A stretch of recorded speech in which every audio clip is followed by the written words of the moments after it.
Welcome to Voices for Peace and Conservation. Join us in listening to inspiring stories from people who are working to save nature while also promoting peace. From the plains of northern Kenya to international conference rooms in Switzerland. Our guests will help us answer the question, how do we take care of nature and live in peace? My name is Hester Grunewald, and I have worked on peace and conflict issues for many years. I will be your host for this podcast on behalf of 4 organizations who work on conservation and peace. They are Conservation International, the International Union for Conservation of Nature, PeaceNexus Foundation, and the Worldwide Fund for Nature, Germany.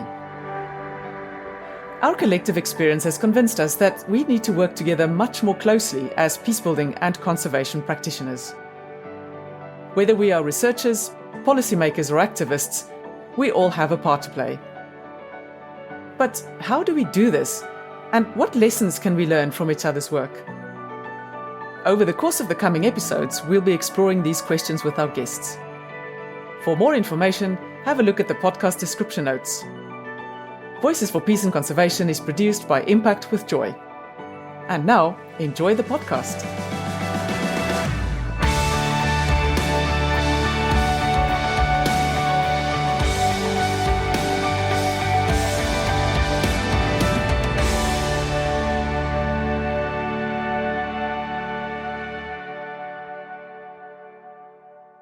Welcome to the 3rd episode of Voices for Peace and Conservation. In today's episode, we focus on the links between conservation, working with indigenous peoples, and peacebuilding. We get a unique view on this topic as the guest of this episode is former Colombian President Juan Manual Santos. President Santos is globally recognized for his leadership in forging peace and reconciliation, driving the international agenda to develop the Sustainable Development Goals, and establishing large-scale protected areas and Colombia's national carbon tax. During his term as president of Colombia from 2010 to 2018, he furthered ambitious environmental policies to protect Colombia's astonishing biodiversity and to fight climate change. In 2016, President Santos was the sole recipient of the Nobel Peace Prize for ending Colombia's more than 50-year-long civil war. He has remained active on issues of environment and peace, including through his foundation, the Compass Foundation, and in his role as an Arnhold Distinguished Fellow at Conservation International. President Santos, it's a great honor to have you on our podcast and to talk to you about your experience. Welcome, and thank you for taking the time to be with us. No, I am the one who is grateful for this opportunity, and thank you for having me. Great. I would like to start with a bit of a zoom on the Colombian peace agreement. It's quite rare for peace agreements to be so explicit about the need for environmental protections. Why was this important to include the environment as one of the key aspects of the peace negotiations in Colombia? Well, this has a beginning, which was when I was inaugurated as president. That same day, that same morning, I went to the high mountains of the Sierra Nevada to ask permission from our older brothers, the indigenous communities, to go to Congress and get possession of my job. And they told me that they would give their blessing, but gave me a mandate. They said, you must try to make peace with your fellow Colombians, with the people, but you also need to make peace with nature, because Mother Nature is very mad. She has been suffering for a long time, and unfortunately, she will retaliate. And what a coincidence, after a few days in my presidency, the worst Niña phenomenon hit Colombia. And I had to administer a country that was flooded for about a year and a half. And that showed me the connection between peacemaking, peace building, and peace with nature.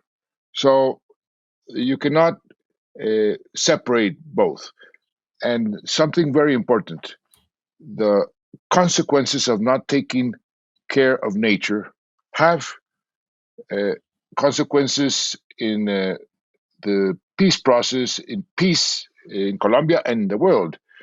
Look at what is happening with climate change and all the displacement uh, that has occurred because of the natural disasters, the flooding, the fires. So there is a connection between peace and the environment, and we try to incorporate that feeling and that connection in our peace process. That's a great phrasing, this idea of making peace with nature. And I just wondered, Mr. President, was this view about the importance of environmental issues shared across everyone involved in the peace accord, or did it come more strongly from some groups than others? Well, it came from some groups. It was not something that was unanimous, but I discovered that my counterparts in this negotiation, the FARC, the guerrillas, they had also quite a positive view of the importance of taking care of nature, of the environment. And I also discovered that their commander, who had died a couple of years before, but had been the commander of the FARC for many, many years, was very conscious of this issue. So I felt that that was an issue that would also have the interest of my counterparts. And in a way, then help build some bridges during these difficult negotiations as well. Indeed, because many times that we talked about the importance of taking care of the environment, we agreed very fast. So this was sort of one of the common denominators that facilitated the negotiations. And Colombia, we all know, is one of the most biodiverse countries in the world. So why do you think it's important for Colombia's future, now that the peace accord have been signed, that this biodiversity is protected? And what do you see as the main challenges in doing this in this post-peace accord phase? Well, Colombia is probably the most biodiverse country in the world per square kilometer, and the most biodiverse after Brazil in general. And this is our most important asset. And I tell the Colombians, it's not oil, it's not coal, it's our biodiversity, because the future of the world will depend on preserving our biodiversity. We are a jewel for the whole world, and we must take care of this jewel, and we must also exercise leadership in preserving biodiversity around the world. That was one of the reasons why Colombia was the leader, or not the leader, the one that proposed the Sustainable Development Goals in Brazil in 2012. A couple of very young, talented ladies in the Ministry of Foreign Affairs came to me and said, "President, you have a great opportunity here to enhance Colombians' position in the world in the most important issue for the future, which is the environment. Why don't you propose that the Millennium Goals that will expire in the year 2015 have two additional elements? One is the environment, and the second, the commitment of the developed countries, because the Millennium Goals is only focused to the developing countries, but this is a responsibility of the whole world, and that's why we made that proposal." And it has become a powerful set of tools ever since. And I wonder, because I think one challenge that Colombia faces, and that so many other countries that come out of conflict face, is how to address the needs of people for livelihoods in conflict-affected areas, but without further damaging the environment. Do you have you any lessons or any advice to offer on that one? Anything that might have emerged as really useful approaches in Colombia on how to achieve that promotion of livelihoods without further environmental damage? Well, yes. there are many aspects to this question. First, you have to address poverty. Much of the deforestation is done uh, because there is poverty and people want to destroy the forest in order to use the land for their livelihood. So this is one issue. Mm. On the other hand, you need to give the people that live in the areas that should be preserved some kind of income, livelihood. And in the case of Colombia, we even pay the families to preserve the areas, to become what we call the guardabosques, the keepers, the rangers of their environment, of the tropical forest. We did something which I think is of great need, and in the future we can use, for example, the indigenous communities, give them land. They are the best preservers of the environment, and the areas that should be protected, they can serve as a wall against the deforestation and against the forces that want to destroy the forest and the preserved areas. So there's a combination of different measures that are needed in order to avoid what has been happening in Colombia and in the world, and is the destruction of our biodiversity and of our tropical forests. Indeed, and I'm glad you mentioned Indigenous people because I understand that your work has always and still does put a strong emphasis on the role of Indigenous people. And can you tell us more about what is it about the way that Indigenous people engage with nature that really makes their role so important? Well, I must confess to you that I wasn't very much um, aware of the importance of the environment until I had contact with the indigenous communities. Uh, Before I was president, when I was Minister of Defense, that I went to visit them through a friend of mine and stayed with my family, living with them a couple of days. And they gave me a real lesson on the importance of nature. For example, when we finished negotiations of the SDGs, I took the whole package to them and said, listen, this is uh, part of the mandate you gave me, preserving the environment, and this is what we did in the world. This is the agenda of the world, and this, in a way, started because of you. I told them, and they said, "Well, thank you. We congratulate you. Let us study these SDGs." And when I went back some weeks after, they said to me, "Well, we think it was a good work, but there's one essential element lacking." And I said, "What?"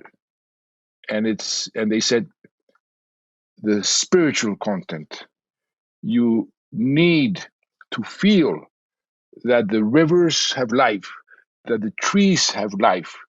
Uh, there's a spiritual aspect of the connection between humans and nature that has to be present in order to really protect the environment." And I thought that was a tremendous lesson.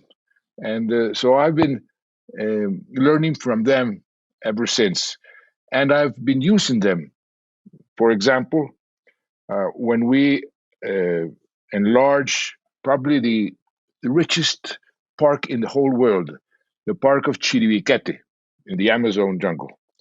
And we enlarged it, Mhm. but we needed sort of to protect it. So I started to give land in the frontiers of that park, of that national park, to the indigenous communities, uh, because I knew, talking to them, that they would really protect this park, which is a jewel for Colombia and for the whole world.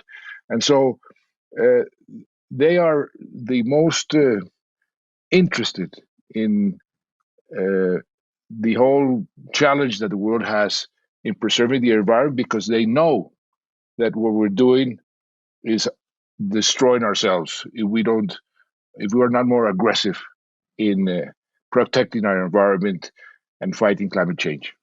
Hmm. Very wise words from your indigenous communities there in Colombia, and just changing tracks a little bit now. We are of course all currently grappling with the impacts of the COVID-19 pandemic and the very serious health and economic consequences that it's having across the world. But the pandemic is also impacting on nature conservation and on the climate. And it also seems to be deepening inequalities and fueling tensions in so many societies. So I wanted to ask you, Mr. President, what are the environment and conflict related trends that worry you most in this current context where we find ourselves? Well, there's some very bad things, very bad consequences that will affect climate, for example, and you mentioned it, the tremendous increase in poverty. And poverty, uh, unfortunately, is a phenomenon that is not positive for the preservation of, for example, the forest. So this increase in poverty all around the world goes against what we should be doing. So we have to fight back, as they say, build back much better and fight poverty. But there are other aspects of the pandemic Hmm. that I think are important. For example, that this word, this phrase, this mantra that nobody is safe until everybody is safe, which means that we have to cooperate among ourselves, that we are uh, one race, which is the human race, no matter what color you or religion you come from. And we live in one house, which is Hmm. our planet. And that this pandemic sort of made us much more aware. And that will help us, hopefully, fight much more effectively against climate change and give us more instruments to cooperate among ourselves, nations, in order to preserve our biodiversity. Indeed. And just thinking back about the conversation just now about Indigenous people, what are the sorts of impacts that Indigenous people are facing from this whole COVID dimension, particularly those living in conflict affected areas, perhaps? Well, unfortunately, the most vulnerable sectors of society have been, as usual, the most affected by this pandemic. And among the most vulnerable are the Mm. poorest and also the indigenous communities, which usually are also the poorest uh, in the countries that where they live in. Um, and that has also made us much more aware of giving them the place in society that they have been fighting for a long time, hearing them a lot more, and as I said before, following their advice. I think when you talk today to the chiefs, the governors of the indigenous communities about, for example, climate change, they're saying much more intelligent things that many of the international organizations and the international meetings about the same issues because they understand it better, they feel it more, they live and they have inherited generation after generation this issue about the importance of nature and of preserving nature. Mm, indeed. And then thinking forward, once we eventually emerge from this pandemic, do you see any opportunities for how we can really manage as a global community to connect, protecting the environment, restoring the environment much more strongly with peace and with the whole recovery from the pandemic? Oh, yes. For example, in the Colombian peace process, uh, we had we included it was probably the first time in any peace agreement signed in the history of the world that we included a special Mm, chapter uh, that has to do with the uh, ethnic communities and a special chapter that has to do with gender. And there is a relationship because who are the more victims of the victims in any war? Women and the most Mm. vulnerable sectors of society.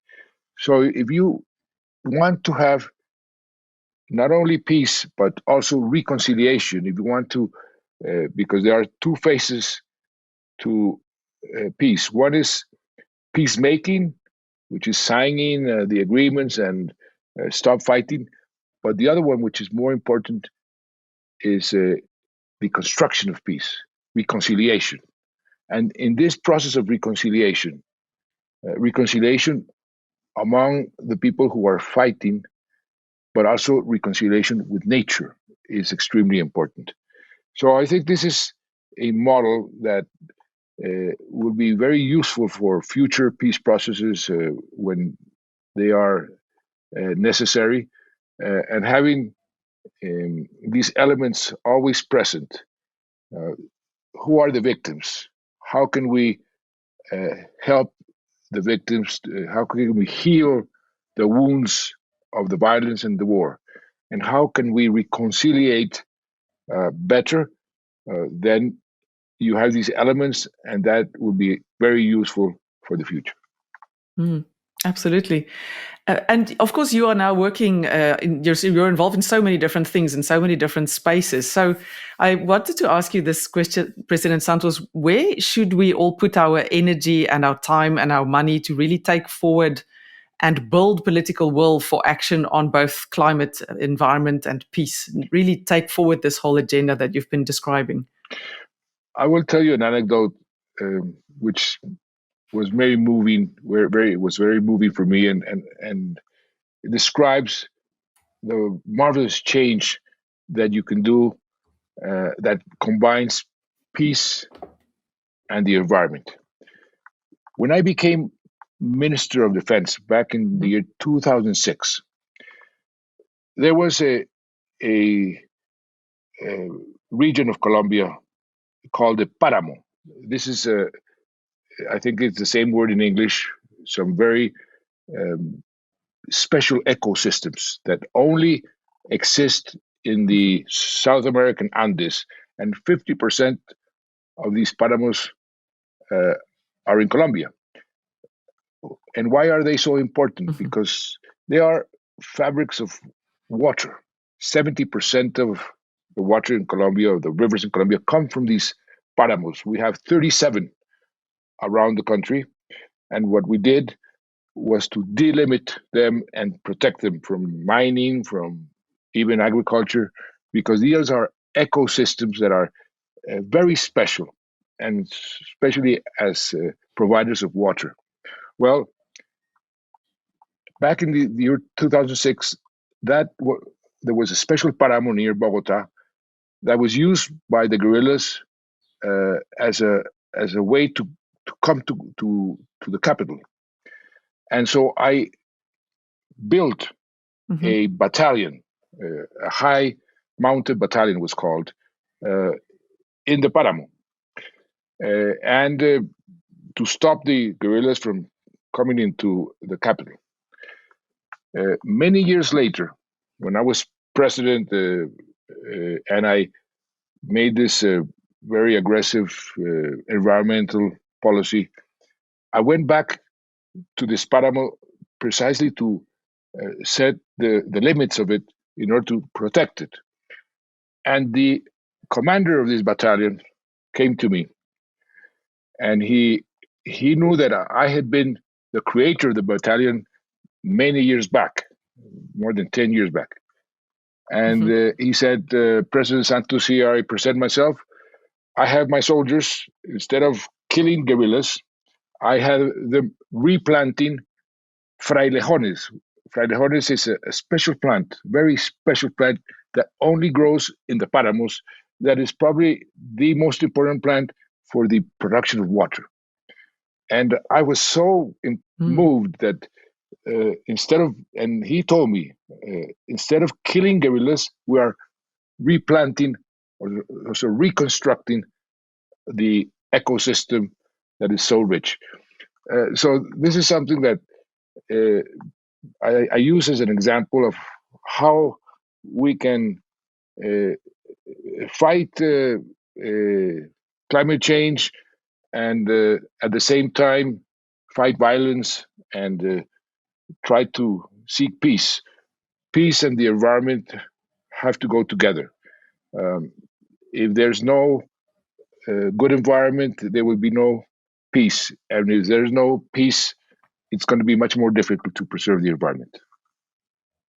Absolutely. No, thank you for that very illustrative story indeed. And one last question, maybe before we conclude, President Santos. In our next episode, we will hear the story of Isabella, who is a young woman who used to fight for the FARC guerrilla group during the war. And she was then involved in the peace process, and now she's also really active in conservation activities. And I believe you've had a sneak preview of her story. So I wanted to ask you, if you have the opportunity to meet Isabella today, what would you say to her? First, that I am so glad that she's now in the peace process and that she is complying with what we signed. I know it has been difficult, but reconciliation is not ever easy, and that a lot of the FARC guerrillas are now working to protect the environment. You go to many regions in Colombia, and there are tourist guides, but not any kind of tourism, ecotourism. They are guides to do certain type of sports, but always with the environment uh, in in sight. Sports that take advantage of our environment, but that doesn't destroy the environment. And that, as I said at the beginning, the FARC I always viewed as, and I understood and I felt it, that they were very prone. They had the environment in their hearts and in their souls because they lived in this marvelous biodiverse country that we have, and they lived in the most beautiful and richest regions in Colombia, which right now we need to develop, and that was part of the agreement, but to develop in a sustainable way. And the FARC, and this was an agreement with the FARC can help very much in this challenge of maintaining these regions sustainable, but at the same time giving the people that live in those regions some way to live. Hmm. Absolutely.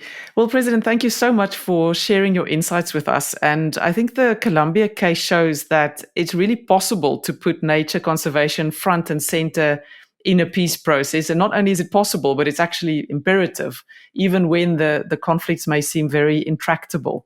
And I think also this discussion highlights a bit how important it is to think of nature conservation as a natural solution for climate change, but also an important way to promote peace and support livelihoods and also support indigenous peoples, as you've illustrated with your interactions with them. So thank you very much for your time and for being with us today. All right, thank you for all the great work you do.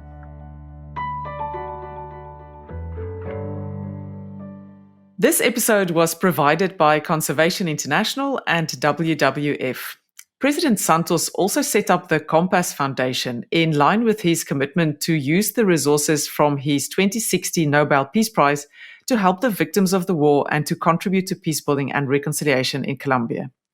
The foundation supports leaders in the territories most affected by conflict, giving them appropriate tools and skills to rebuild the social fabric.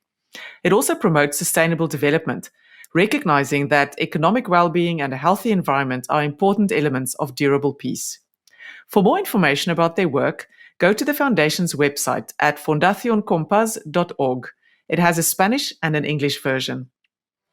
I hope you enjoyed this episode and that you will join me in the next one, where we'll remain with Colombia and hear the story of Isabella, a former guerrilla fighter who we mentioned earlier in our conversation with President Santos.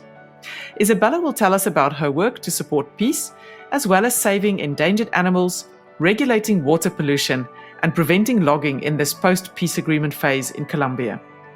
Be sure to sign up or follow us on Spotify, Apple Podcasts, or any other platform where you usually enjoy your podcasts. Thank you very much for listening. Have a great day and see you next time.